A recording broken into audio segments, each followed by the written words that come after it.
full-time job.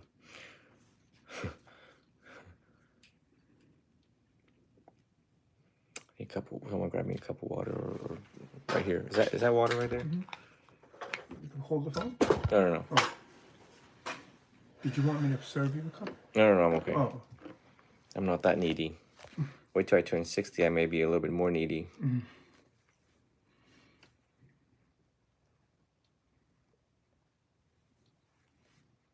Uh-oh, somebody. Okay. Oh no.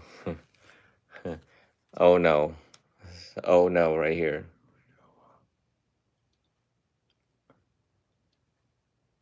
Just don't say it out loud. But that would be a no. I need my phone's on that edge right there too.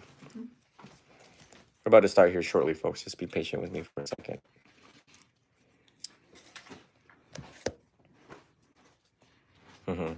No. Right here, just put it here. The answer is no. All right, so don't.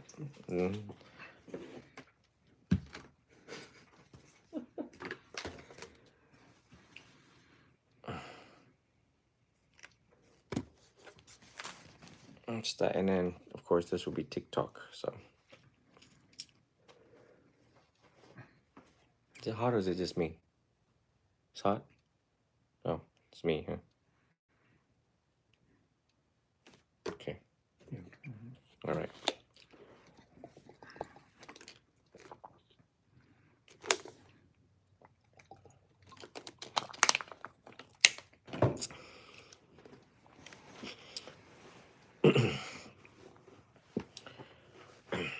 In the later translation, okay, but the simplest explanation is go and think about it for a second. Let it marinate. Let it sink in. Meditating on something, we are supposed to meditate on the Four Noble Truths. We're supposed to meditate on the Noble Eightfold Path. We're supposed to meditate on the 5 hindrances, 7 factors of enlightenment. Everything that we read, we're supposed to meditate on. Now, my cousin woke me up from one sentence, be mindful of your thoughts. I was awakened after that. Not like, arahant. I don't want people listening to this thinking, oh my God, he's claiming to be an arahant. Because when he said that, I was like, I've always looked up to Andy because he was a 7th degree black belt, perhaps more by now. And he was black belt Hall of Fame like 5 times. I went with him for his induction. Let's call it induction in Pennsylvania when I was very little. So I always looked up to Andy as like this great god in the family. And when he told me that, he said, be mindful of your thoughts. And I meditated on that. What did that mean? That mean when I drove home, that's all I thought about was, what does he mean by meditate? Be mindful of my thoughts, to watch my thoughts, to watch my thoughts. I'm watching my thoughts. What are my thoughts telling me? What are my thoughts doing to my emotions? My emotions came from my thoughts. I thought that I was a bad person. I think that I'm a good person. That is a easy example to give.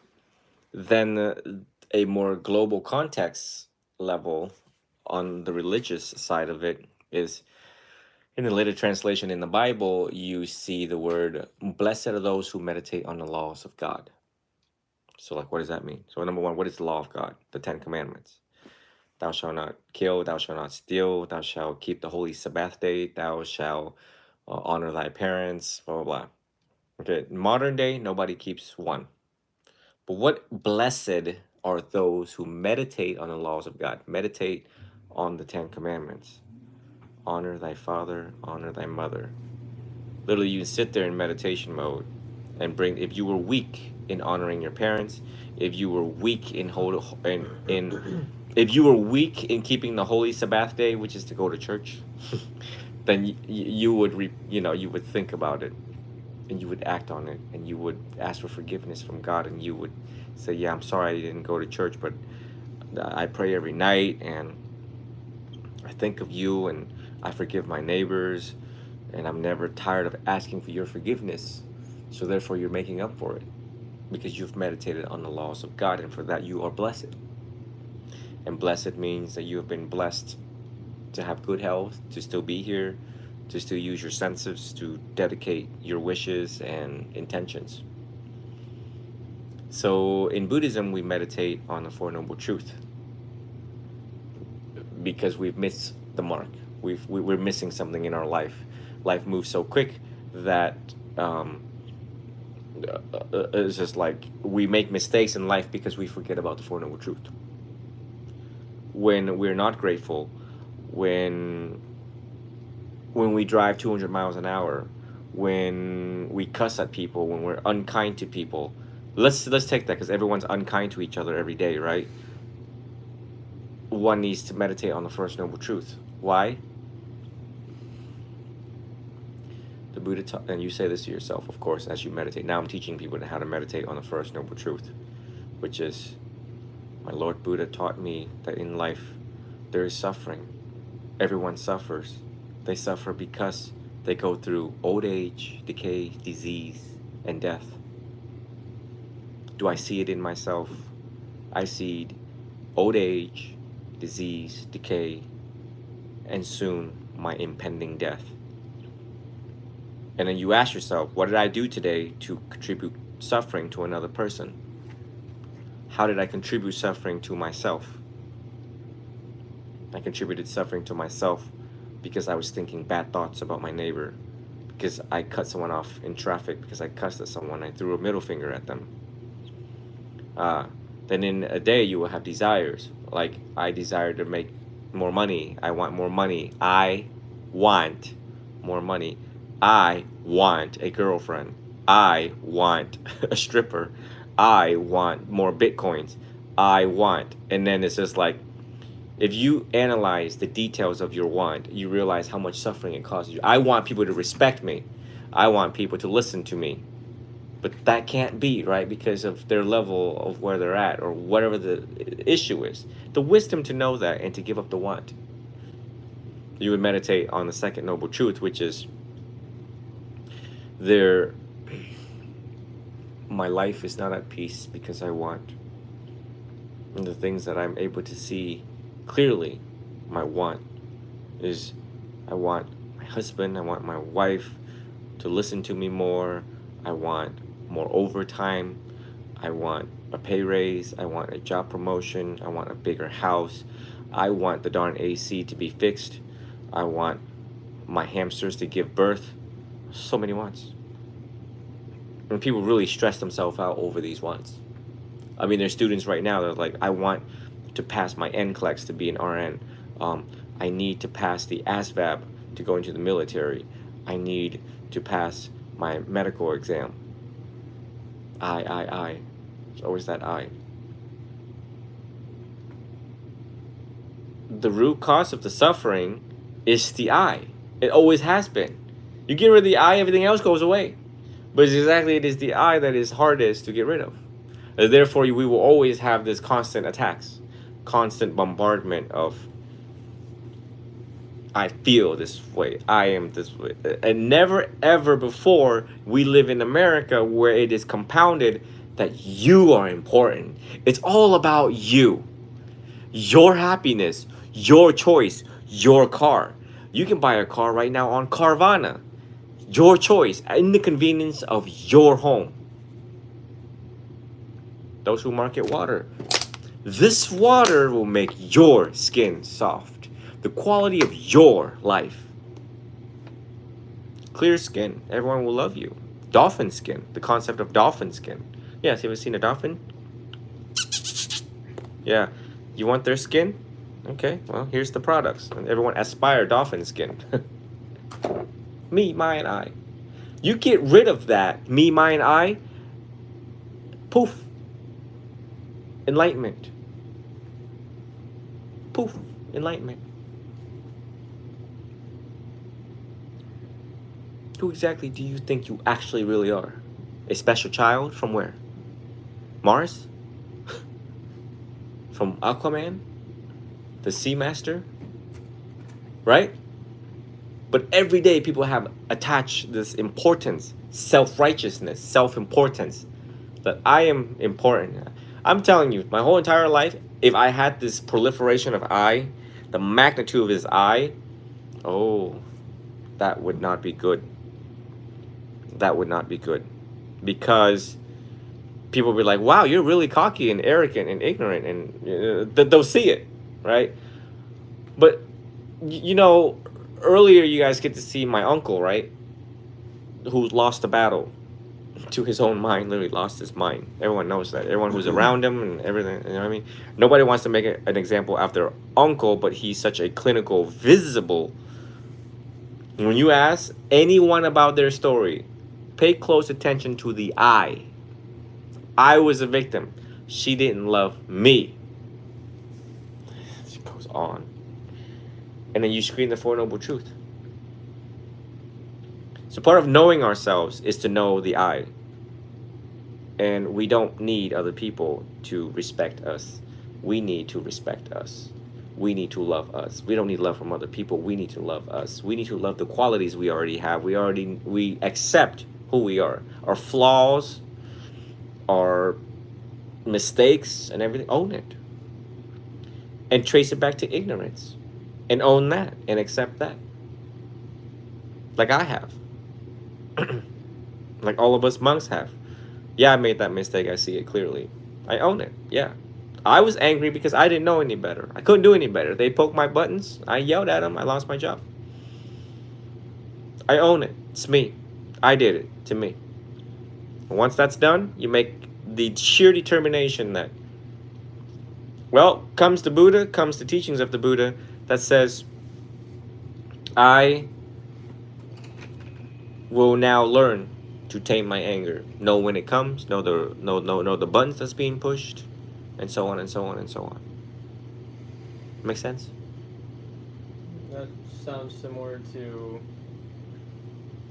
when Bhikkhu Bodhi said, "What has achieved, what has not been learned, that I will learn," so on and so forth.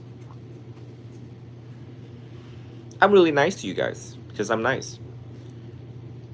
You are the first student that I'm that hard on. Necessarily. When I was in the position of management in the security industry, the protection industry, I just fired people. I didn't care enough to sit there and do this because it felt like I was doing therapy. I'm not going to do it. It's like, you're done. Buddy, who you've met, he's been fired so many times, it's not even funny. But that was a real human that came in here, in this room, that went through all of that, and I just did not have the time for foolishness.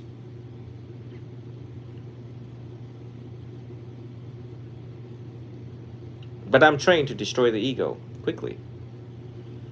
Now, I do it more compassionate now than ever before, but I have the power to make someone cry very fast, quickly, to make them feel very worthless, to save them from themselves. Okay, now, he who had been fired gets into so many fights in the streets, stories of fights you would never imagine. Why? Because of the I. I'm important. They didn't respect me. So many. I call him right now. I call him right now on this phone and say, tell me about your latest fight. And he'll tell you and listen to the story.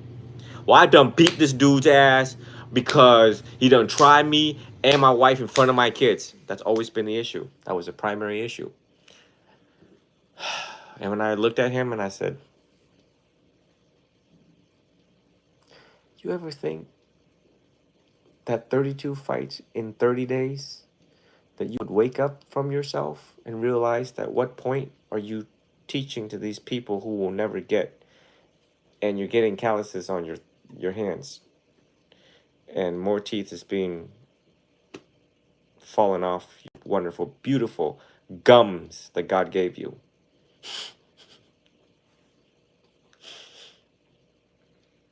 That's why I know those who don't last long with me will not last anywhere. I know confidently because of the many numbers of humans that I've gone through and have fired and just incapable of understanding the Four Noble Truths. Oh, that I, that me, that my, the I. Oh, Lord. Lord have mercy. The cheat sheet that I gave you here, um, see, it starts with intellectual understanding, intellectual words, gives rise to, oh, okay, well, I read it, I understand it, let me meditate. As you meditate, you have now direct personal experience, which is, oh, wow. He told me to meditate on my breath. Um, the in breath, the out breath. To just hear the breath alone. Just to hear the breath alone. Hear it going in, hear it going out. One pointed concentration technique. Just 1 second, you have tasted peace. Direct experience. That led to wisdom. Now you know you can access peace at any time. When you're angry, focus on the breath. Boom, peace. Now you have wisdom. The wisdom to know what to do and what not to do when you're angry. Obviously, when you're angry, don't feed into it. When you're angry, don't do anything else but walk away and breathe. You do that often, it leads to liberation. The slow start of your path to liberation. True or false? And so many people right now, and tomorrow, and the next day. Man, F you, dude. What'd you say to me? Me. Where's the wisdom? Where's the wisdom? So, you want to be an old guy down the road, and the young kids say, you are a man full of wisdom. And that is it. The wisdom to know. You dispense wisdom to know. Let me address yours. Make sense so far? But it's so elementary, but yet no one can do. So elementary, but yet no one can do. In the moments, no one can do. The 5 aggregates, okay? There are 2 ways of investigating personal experience.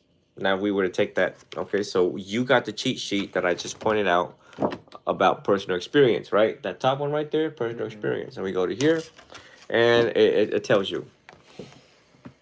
Understanding experience in terms of self. Produces a world constructed around the self, and evaluation in terms of opposites such as fear, hope, happiness and pain, gain and loss, praise and blame. So you think about that. You are the self. And you're evaluating your world. And your world is filled with these opposites. I want hope, not fear, but yet I experience fear. I want happiness, not pain. I want gain, not loss. Loss of bitcoins. I want praise. I don't like blame. And I will steer at any cost for blame. Notice the blame part? Look how much you have attached on to blame. Guess who caught it? Guess who caught it today? Speak. You. Skillful, huh? But look at the attachment and fear of. I know why. Why? Because I know why too. Well, now that just caused fear.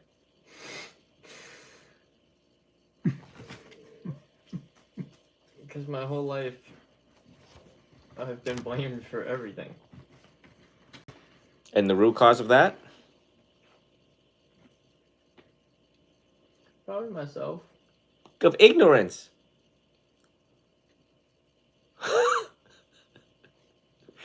And I'm the first teacher to tell you, shit, I've been blamed for more than you have ever been blamed. I've been called every single name in the book. So that's why I'm on this path. Truth. What does this color mean besides death? It means wisdom. The wisdom to know. Not to be ignorant again. I know why. Yeah, I know why people fear blame. Because they've made wrong choices in their life. They made wrong choices in their life because they didn't know the how. We're the one who teach the how in Theravada and Buddhism. We teach you all the how to make scientific choices Choices, the science says, yeah, great choice. Like, how do you save money? How do you treat your wife? How do you speak to people? How do you not start fights? How do you make peace? We teach that. And now you know the how. Armed with the how, you go out there and you deal with the world effectively.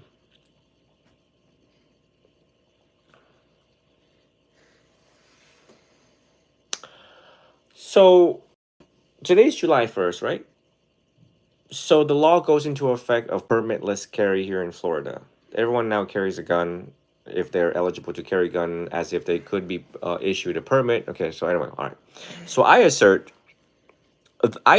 that I need to teach people like how to be calm and deal with things. All right, so starting tomorrow or maybe tonight, people are running around with guns on their hips. And just imagine in your head, like there's millions of people in St. Petersburg, and they'll challenge each other like they always have. Okay, and now they have this gun on them, and they're gonna now the I, right, the sense of the I have a gun. I feel safe, or I have the capacity to stop someone if they challenge me. The ability to remain calm will now be of question for all humans in Florida. Calm, collective, to make the right decision, to walk away, to retreat, to make peace, to utilize language that does not incite violence to the other person, to not belittle the other person, to not egg it on. Okay. So, making right choices, and a lot of people are not going to make the right choices. So the jail's gotten bigger, and so is the courthouse.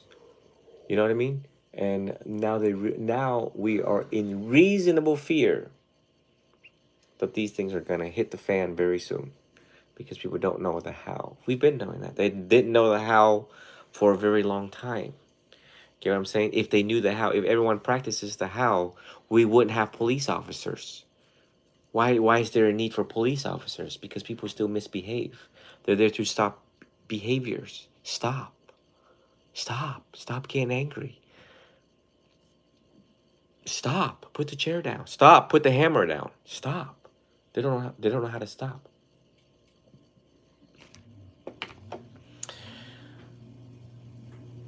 So back to this. Okay, all of this results in confusion, uncertainty, and judgment. Did you not experience that? Funny. Confusion, uncertainty. Are you certain? No. You're confused. Very much so. Earlier you said I didn't know what I was doing during your first ordination, right? How do you not know? Because I made sure you knew, and that you demonstrated that to the world by sitting over there in front of cameras, right? So that was a nice try. Right? I just wanted to clarify. It's not too that- late. It's too late to clarify. In those moments, you should have clarified. You get what I'm saying? Okay. You get what I'm saying? You got to be a skillful lawyer. You want to be a lawyer? You got to be a skillful one. You know what I'm saying? Now you have to file an appeal. See how that works? Mistrial. Okay? If I told you that was trial, you had one chance, and you blew that chance. You know what I mean? You blew that chance.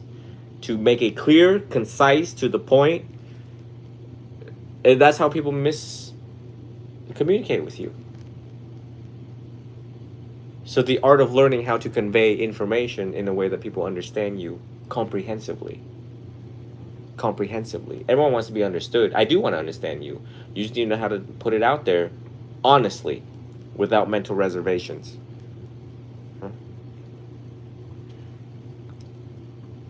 And trust me, I already explored the oopsies in your statements.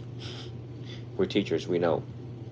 We know that when you say one sentence, it means the others that you couldn't find the words for. And later on, when we ask you again, you will tell us differently. You're 21. Anyone under 25 is schizophrenic. You know what I'm saying? It's part of the confusion and the discombobulations and the psychological disorganization. They're just like, what? For they know not what they do. Okay. All right. Understanding, and then number two. Here's number two. Understanding experience as an impersonal flow of the five aggregate produces equanimity, even-mindedness, and overcomes confusion of opposites. Impersonal flow, no I in it. That's a flow. Impersonal flow of the five aggregates.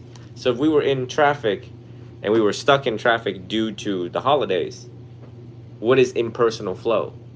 Is that I'm chilling. What is the right attitude in the moment in the car? I'm just chilling. It's 4th of July. Hell yeah, man. Celebrate Independence Day.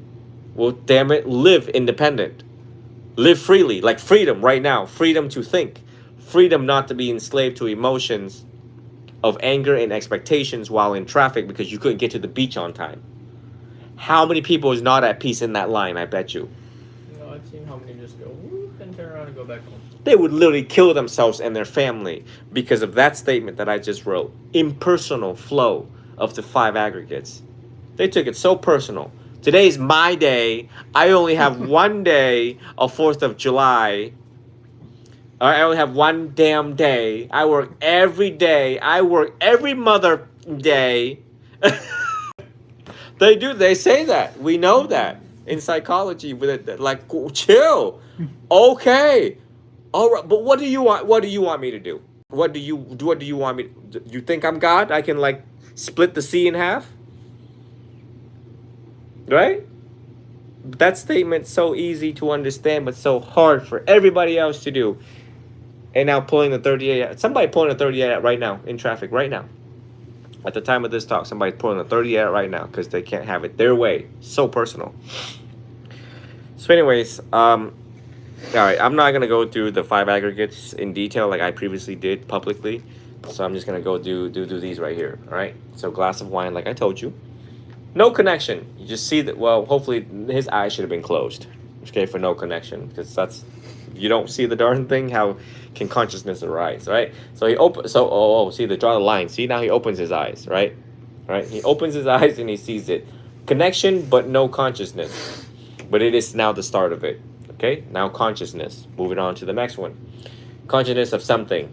And then he sees it and he's like, what the hell is that shape?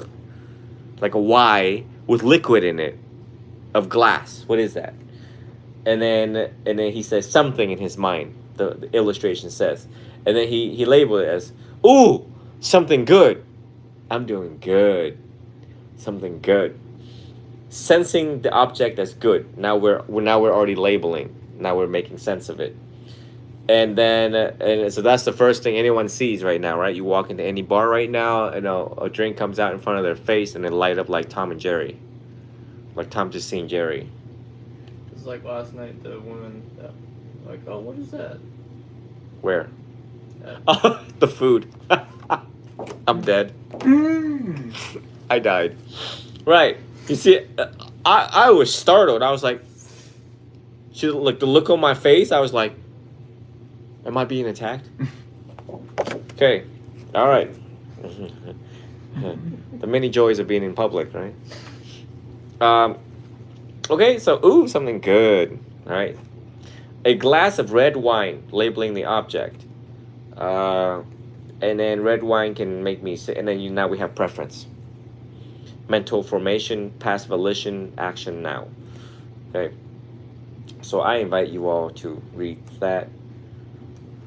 Well, it's short. I'll read it.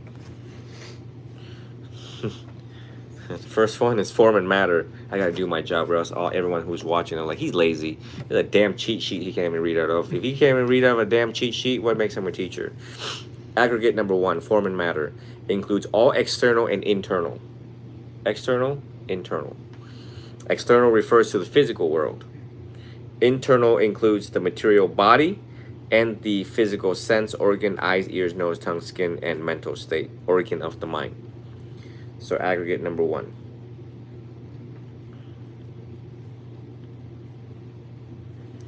Aggregate number two, feeling and sensations. sensing an object as either pleasant or unpleasant or neutral. Oh, by the way, this is the 4 foundations of mindfulness. Vipassana. This is Vedana. Okay? Of feeling. Mindfulness of feelings. Feeling can further be subdivided by ways of which the sense faculty through which it originates, feeling which arises by contact with the eye, ear, nose, tongue, body, and mind.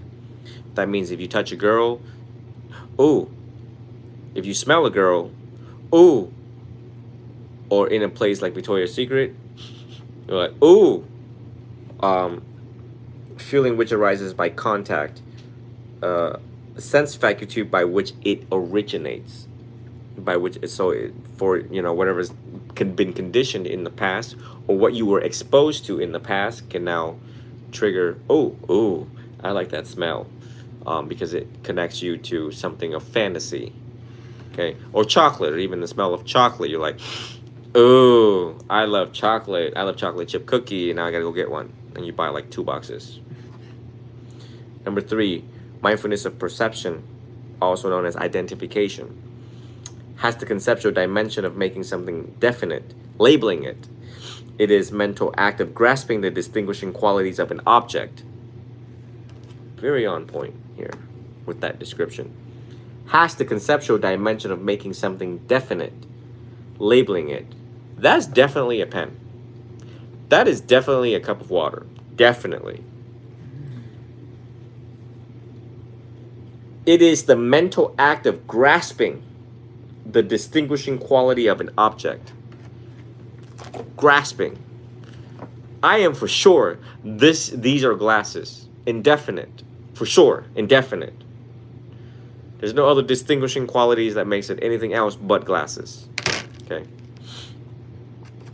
That's where people's convictions are formed, by the way.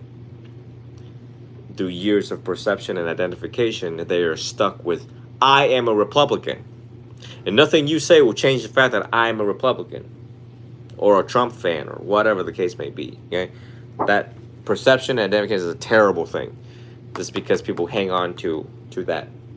There are 6 categories: perception of form, sound, smell, taste, touch, ideas. Okay? Aggregate number 4. Mental formation connect to previous experiences and old habits. Okay. Volition refers to the conditional and dynamic response to the situation right now. These are the basic psychological roots of all wholesome and unwholesome actions. Volition, which is intention. Consciousness provides the general mental awareness of an object or sensation. Awareness needs to be present for a personal experience to occur. Consciousness plus feeling plus perception plus volition turns awareness into personal experience. Okay. All personal experience is a result of the 5 aggregates. Everything that we think of an I is a function of the 5 aggregates. Every individual is a process of the aggregates. The aggregates work together seamlessly, creating the impression of a single self. Yes? Could you repeat that? Every individual? That was good. Every individual is a process of the aggregates. Right. So, I mean, everyone There's no I. goes through the aggregates. The aggregate work together seamlessly. It's a combination that runs concurrent and consecutive.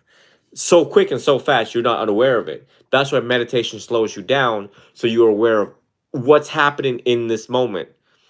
If you were on a date right now, okay, you're on a date with this girl. You could take this girl to the movie theater. You already got intentions if you're taking her to movie theaters at night. Okay? You're obviously not going to go in there and read the Bible. So you go in there and, you're like,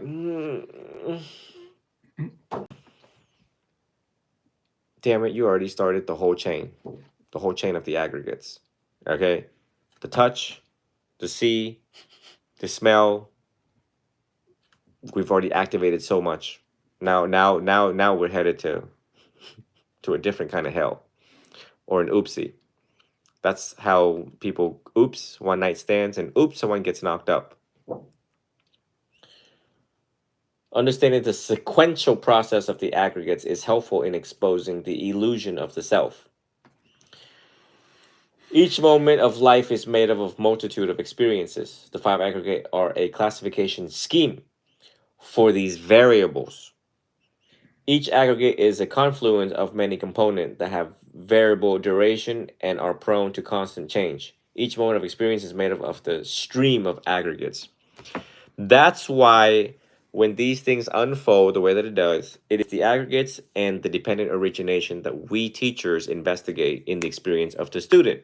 So if you were to, so usually students come to me and they're like, "Yeah, I already knocked her up. It was a one night stand," and I was like, "Okay, well, what happened?" To now help the student understand how mindful they were or lack of mindfulness, we asked them, "What happened?" Well, I had done take her to the movie theaters. When? At night. And what did you do? Tell me in details, what did you do as the movie was rolling? Well, Venerable, I had done, the thing where you yawn and then the arm went over her and then she scoots closer to me and then I liked it. You see the sequential of feeling? We went from form and matter, external and internal, and we went to feeling, which is, and then I liked it, so then she liked it, and then perception, which is now you think that now if you down, she gonna be down with you. Identification and perception, you know for sure that she wants this right now in this movie theater, or after the movie theater that's going down. And then volition, now you both have the intention to carry out what you think is going to be the most romantic night of your life. The honeymoon thing, whatever. And then consciousness, now we're fully aware because awareness of an object or a sensation, awareness needs to be present for a personal appearance to occur. So, and then, and then you trace back each link of what's happening, they're not aware of it. So, as the expert, as the monk that you are, that's why we're slow. We walk slow, we do things slow, so that we know what's unfolding with everybody and everything. And if we're not sure, we ask. And we need to establish motive quickly. This is why in doctors' offices and lawyers' offices, they tell you what's happening. That's why I love American law and certain policies that is set in place. Okay? Which is, hi, Jorge, how are you? So today we're going to take depositions. You know what a deposition is? So a deposition is you telling me and you answering questions about what happened on this fateful night. What you say, you have to swear that it is the truth and nothing but the truth, so help you God. Everything here will be recorded and that it may be used in trial, what you tell me today.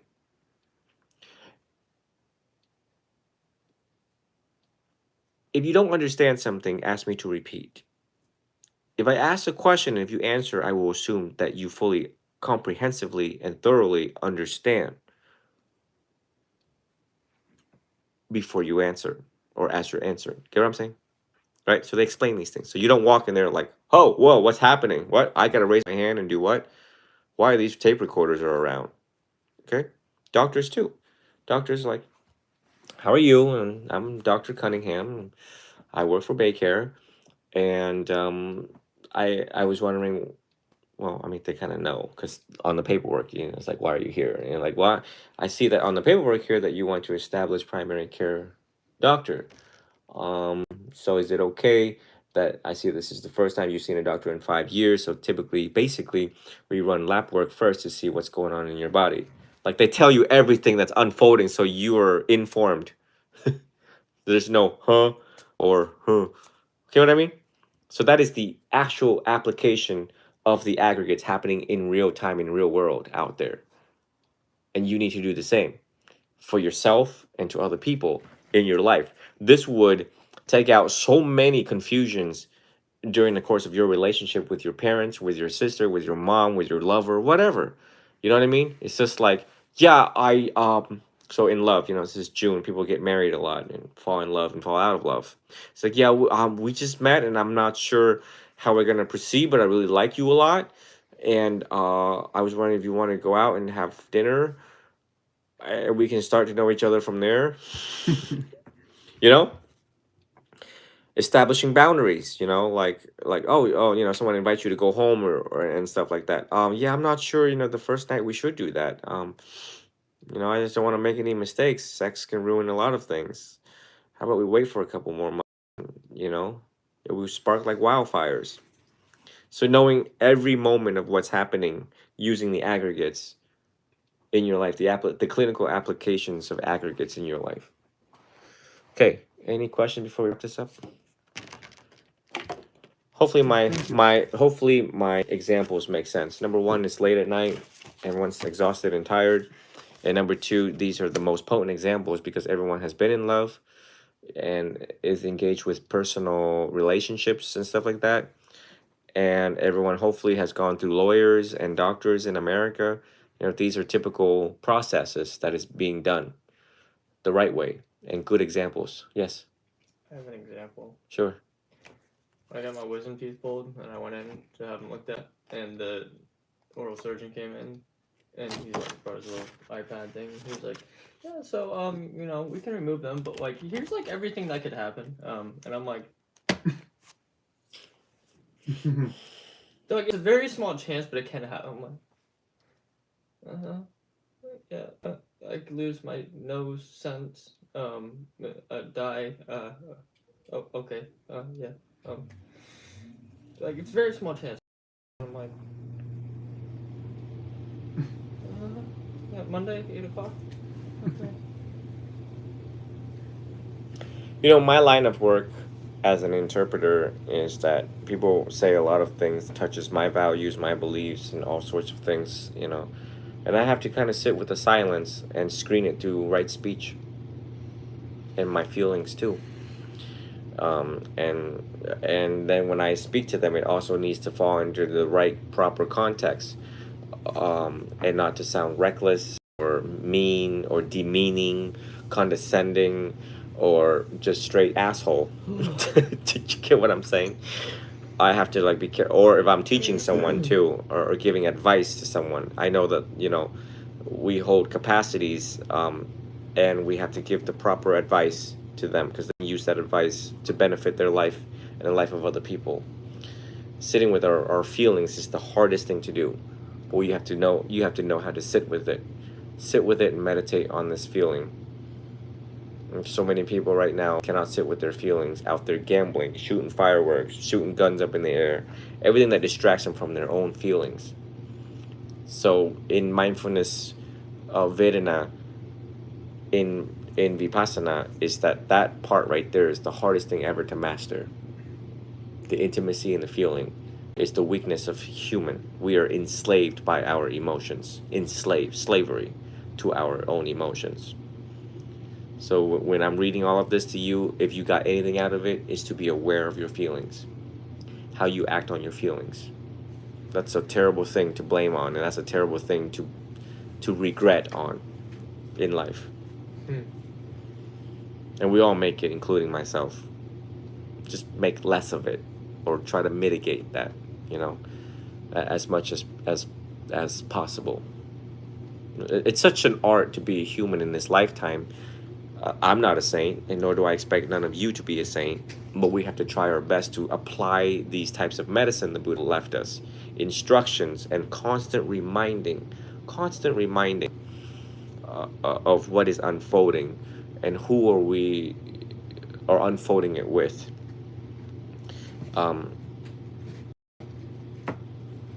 As we spend time together, you see how much it takes to nurture our bodies, how much time we have and don't have left, in preparation for me to leave November. And so when you look at that and how much you have to read, how much you have to read and understand to be the wise, you realize you don't have much time for foolishness anywhere in the world with anyone else, unless they are of equivalent to me or higher than me, so that you can learn from. You get what I'm saying? And you have to try to master this quickly in your life. The sense of urge. That's why never leave your book at home. Because in those moments of waiting for food or in traffic, don't read while you're driving, but if you sit passenger, if you can squeeze 3 sentences in, you're 3 sentences closer to the next page. That's why I always, and I'm a slow reader. Yeah, you look at the way how I read, I'm like, oh God. But it's because of the stuff that I read. It has to have to be slow and trying to and the slower I read, I remind myself, well, you ain't gonna get any faster by the days, because you getting older by the days. But first noble truth, old age, decay sets in every day. Every day you are decaying, every day you are getting older. This don't make it any easier by the days that passes. So always, you guys have been yawning. Have you seen me yawn since I sat here and explained this to you? Right? We came in and I figured, well, all these questions, I might as well address it now comprehensively and fully. If they ask, I'm obligated to answer comprehensive and not just brush it away like, oh, well, you asked about enlightenment. Let me just brush it away by telling you, you'll get there when you know. Right? It's too easy for me to just go shut the door and go to sleep. But every time I sit and I speak, it's to reel you back in. The necessary reminders. And the cheat sheets I've already given to all of you.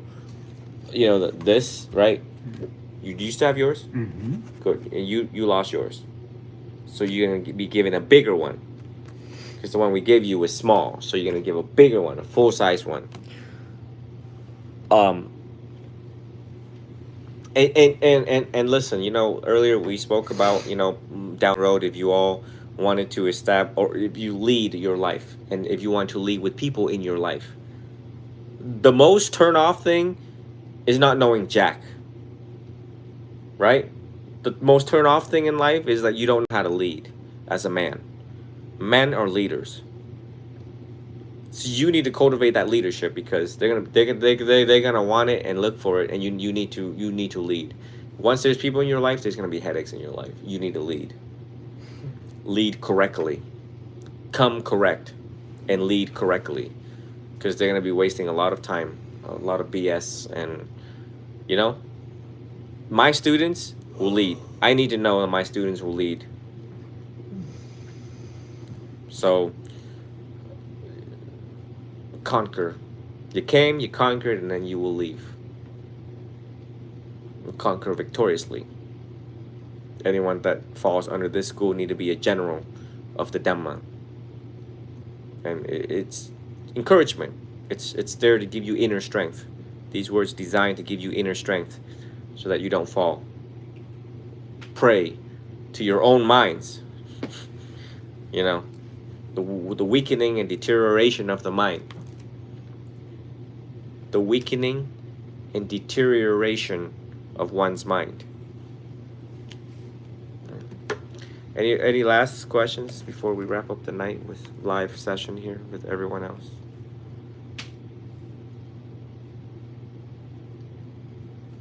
Like meditation on right concentration on number 8. You know what I mean? Look at this paragraph. My God. So beautifully written, right? It's the means for training and centering the mind. Have you centered your mind? Through right concentration, we bring ordinarily restless, unconcentrated mind into a state of tranquility. Tranquility. One-pointedness. And unbroken attentiveness. Unbroken attentiveness. And when you read word for word, line by line, is it unbroken attentiveness? Can you confidently hold the microphone tomorrow and say, when I read, it is with unbroken attentiveness?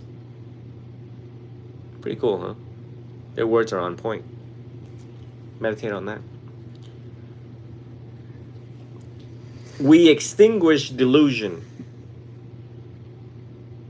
by training the mind through right concentration. We extinguish delusion, self-centered desire, and destructive thinking that rules the scattered, untrained mind.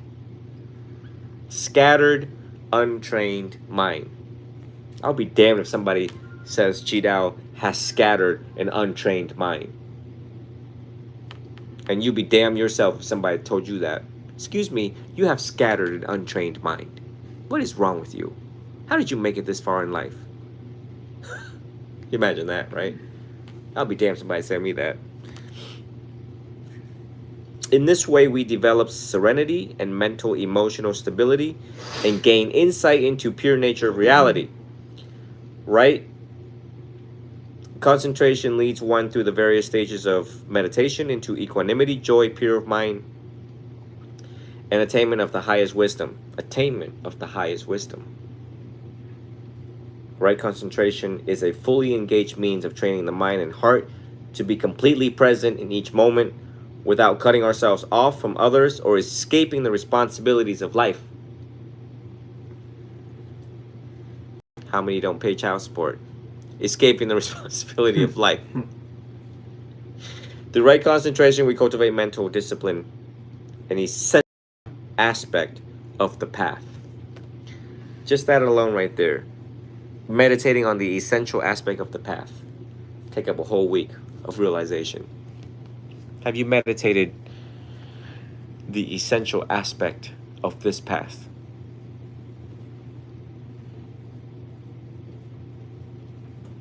So, all right. Well, I think that everyone got a kick out of today. Thank you, man. Oh, look, Jenny says, you make me want to be a better person. Me too. And so, thank you for your highly informational videos. But I want you guys to sit here soon to inspire these people like I have. Get what I'm saying? You want to change the world? Prove it. You want to help people not suffer? Prove it. It's all here for you to prove it. All you have to do is exactly. How easy have I made it, right? You're in the position of the easiest in the world to inspire. So, all right. I think I'm done. I don't think I have any more else. Any questions for tomorrow? I had the Gabe and Luis have not gotten back to me. Why haven't they not gotten back to me? Maybe they're out there shooting fireworks in preparation for 4th of July and not meditating on the essential aspects of the path or anything essential for tomorrow. So I would imagine that you want your ordination to be quick and swift without paparazzi. Mm-hmm. Unless you want paparazzi, we can wait for Eric to come back from Japan. Mm-hmm. You want it quick and swift? Mm-hmm. We don't have any time. To take the precepts and understand what needs to be done in robes and to share the Dhamma tomorrow, right? So I intend, we'll have Julius. There you go. Julius will be your cheerleaders, right? Julius and all of us will go down to the monastery tomorrow. Oh, the small monastery. Nice, private. And I hope that it is quick because it's going to be hot as hell. Like it has been 95 degrees here in Florida, right? So you all will hold robes in your hands. You will have the alms bowl behind you. And I will explain the precepts. And you will need to answer. So, but it's going to be quick and swift. We're not going to sit there for 40 minutes like other ordinations. These are emergency ordinations. I'm leaving November. I'm not going to sit there and drag a lot of things on and on. And all who are watching need to get back on track for the CBT program and the Four Noble Truths because I don't have a lot of time. So this is meant to establish and set the tone for the remaining balance of the year. So at this time, I'd like to conclude my talk. Thank you all for joining and being wonderful listeners. Hopefully, oh, look, it's Eric. He's here. Eric, I want to be to Alaska for like 2 weeks. I'm going to be back a little later. He's watching this. And Eric's very skilled at taking pictures for ordination. You know, his was paparazzi. His ordination was paparazzi. It was crazy. And we had more paparazzi out on the beach because what's his name? Doug Adams. Who? Doug Adams. You remember his last name? Mm-hmm. You gonna call him out like that on TV? Damn. He's very good at taking pictures.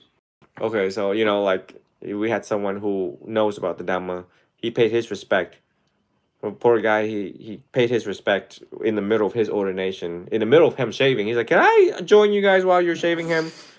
And I was like, "Sure."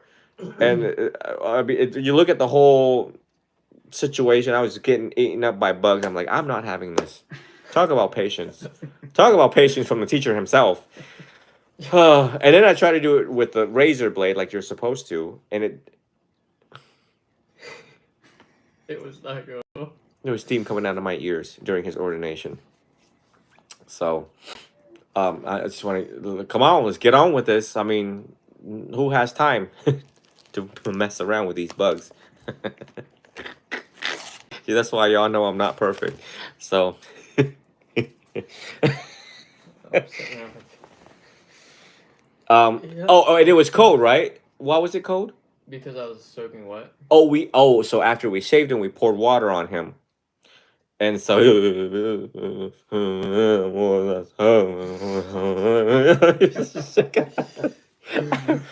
why I didn't publish it. I'm like, okay, you know what? How about I not publish this? Because they're gonna think this is like, yeah, no one wants to be ordained now. So it was untimed. It was a mess. But he got the paparazzi. So it held him very responsible. And the purpose of people around in large crowded and settings is because you made a promise. You made a promise to the order. You made a promise in front of the Buddha that you would keep the precept, that you would behave, that you would not, run off to the strip club after your ordination, and do all these funny stuff. You know what I mean? So it holds. And then, like I told him, yeah, even though you're a novice, you will need to behave and walk this path like a bhikkhu. Yeah, what a great way to spark someone's high blood pressure. And he's 21, so it's good for him. Because I didn't have a lot of information on him. I don't know what he's prone to do. We already know he likes motorcycles at 200 miles an hour. So obviously, we're going to tighten up the rules on him as appropriate. I'll take the blame for that. All right, thank you all for joining, and until the very next time. Do you think you can make a PDF so I can print it and look at it? Yeah. So, that's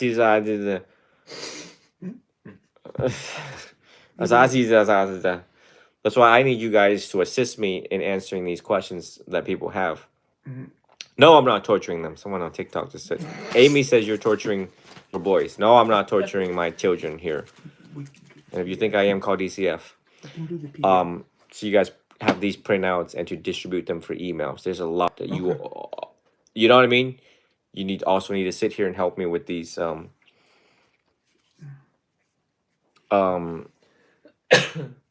many people need this stuff. But anyway, listen, you can also Google Buddhist cheat sheets on Google, and everything that I have read out of this today, this is just my own preparations. You can get online, but get with me, send me an email or a direct message, and I will make sure these guys have a job. More jobs to do to serve the people. The people always comes first, period.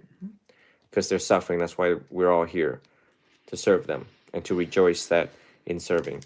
Thank you all for joining once again. This is the final conclusion of the night, and join us tomorrow 10 a.m. for a Dhamma talk, maybe 11, I don't know, 10 or 11 tomorrow. So remember to meditate.